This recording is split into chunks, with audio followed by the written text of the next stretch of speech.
Considering the sheer number of Disney studios that have made an even sheerer number of movies and the sheerest of all number of people who have seen them, there are inevitably going to be some opinions that differ from the norm. I'm not exactly a stranger to any of this, with probably the most divisive video on my channel being why Mirage from The Incredibles is a bad character, which still to this day gets plenty of comments disagreeing with me. Some reasonable, others... Bruh, she barely has any screen time. This just nitpicking. And your point is? But it's not like that's the only unusual take I have. To be honest, there's one that's so weird, it's not even really likely to upset anyone. It's just a bizarre thing that fascinates me. And it comes from the 1949 50% classic, The Adventures of Ichabod and Mr. Toad.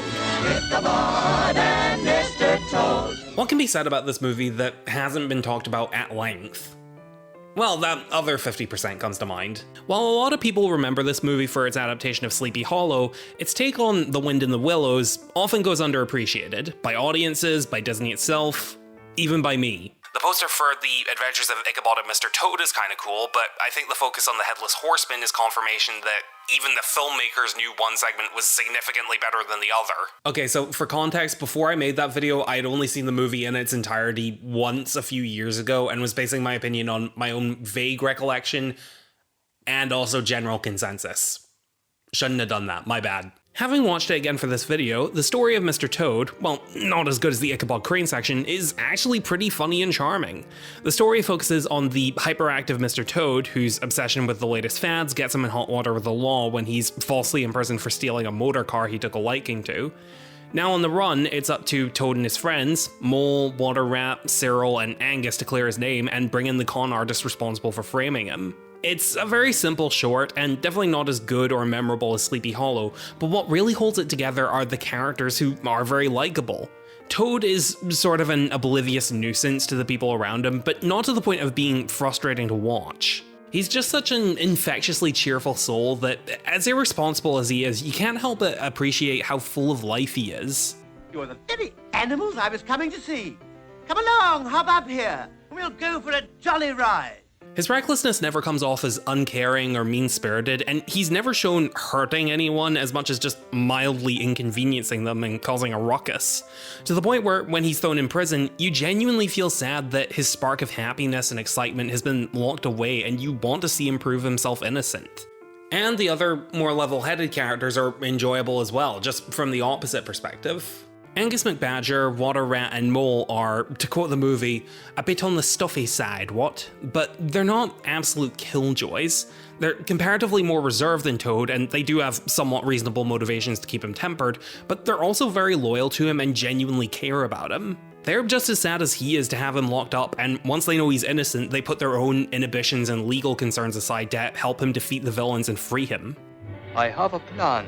And Cyril is just great. He basically has the same mindset as Toad of just enjoying whatever life puts in front of him, but he's a bit more calm and relaxed about it, with the confidence to just not take shit from anyone. And what is the honest way? Haha, I thought you wouldn't know that, governor. The Wind in the Willows segment is by no means a bad or even mediocre short. It just has the rotten luck of being a quaint, charming, fairly straightforward short that got paired up with a much more artistically rich short that took all the attention.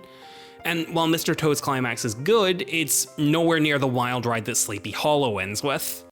It's at this point you might be thinking, really? That's your weirdest Disney opinion? That Mr. Toad is pretty good but still not as good as Sleepy Hollow? Well, not quite. It's a slightly uncommon opinion I have, but I can go even stranger. And to do that, we're gonna have to talk about this movie's next segment, The Legend of Sleepy Hollow. The story for the second segment contains, without a doubt, the most iconic part of the package. The climax of this short is outright incredible. We've had plenty of intimidating and outright evil Disney villains in the past, but it's rare that they've given us a scene quite like the Headless Horseman. The way this scene builds this eerie atmosphere, eventually ending with this chase scene that invokes a sheer sense of terror and panic, not to mention including a ton of legitimate comedy and slapstick in a way that enhances the horror instead of detracting from it.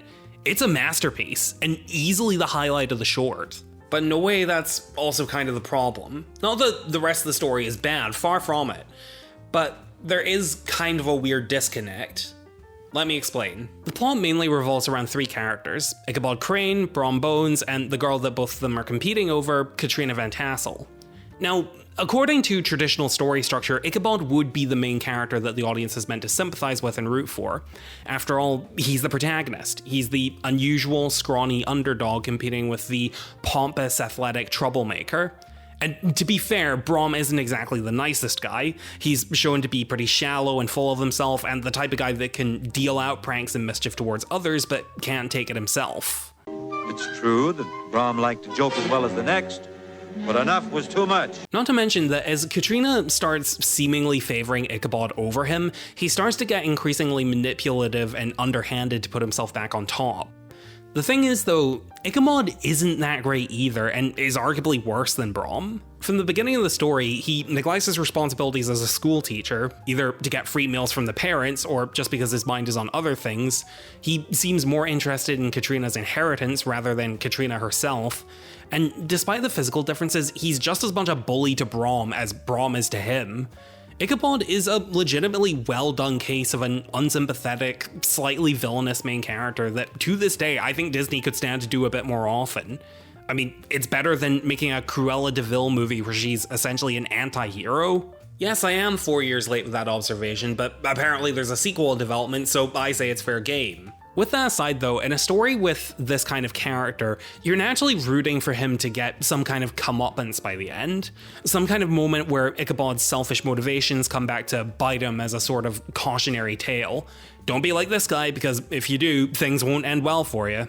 And of course, things eventually don't end well for him. He gets attacked by the Headless Horseman in the dead of night, and by the morning, he's gone. Never to be seen again.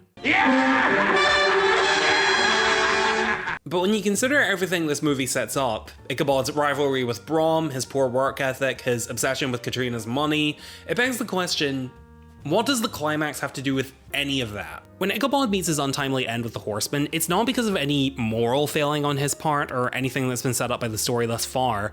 The only connective tissue with the rest of the plot is just before, when Brom sings about the Horseman to scare Ichabod with seemingly no motivation beyond that. Oh, I'm telling you, brother, it's a frightful sight to see what goes on Halloween night. You could argue that he's trying to embarrass Ichabod in front of Katrina, but it's not like that affects anything in the long run. I mean, the guy is murdered during the night. I think being embarrassed in front of a girl he likes is kind of the least of his problems.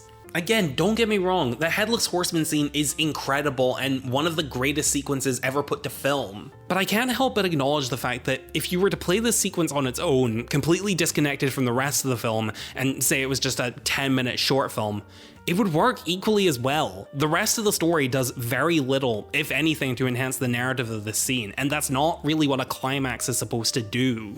So there you have it. I poked a hole in one of the most beloved scenes in all of animation. Aren't I special? Well, not yet. You see, that's still not my weirdest take. To tell you what is, I'm gonna have to tell you about the one other character I really like in this movie. I've talked about Ichabod, Brom, the two major players in the story, but I'd like to take a moment to discuss the one and only Gunpowder. You might be wondering, who's Gunpowder? It's Ichabod's horse.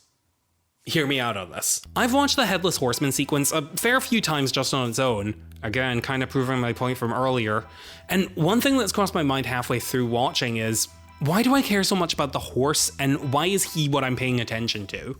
Yeah, there have been times where I've watched this scene and genuinely been just as concerned for Gunpowder's safety as I was for Ichabod's, if not more so. Why is that? Well, I think it comes down to a couple of reasons. For one, well, you know that classic joke, why the long face? Gunpowder's head is a bit larger than Ichabod's, which means that when they need to sell these characters looking scared, Gunpowder gives the more expressive and also the funniest facial reactions, and thus is the character that I'm the most actively paying attention to. And building on that, Gunpowder is the one who's actively running away from the Horseman. He's the one being given the majority of the frantic bodily animations that get across the panic that these characters are feeling, and is also where a lot of the slapstick inherently comes from. But on a deeper level, Gunpowder is interesting to me because of his relationship with Ichabod, and that he seems to be the only character that Ichabod is actively on friendly terms with.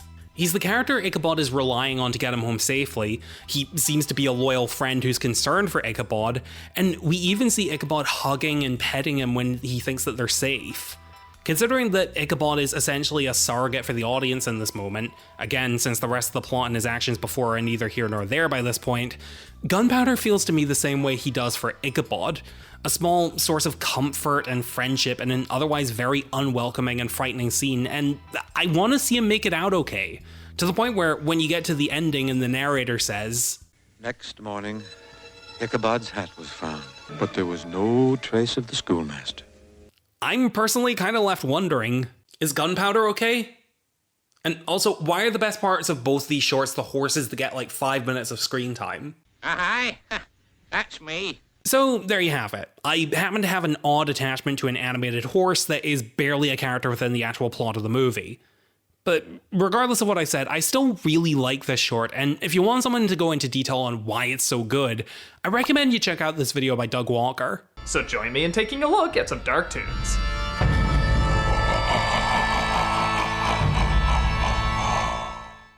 I'm not kidding, it's actually pretty insightful.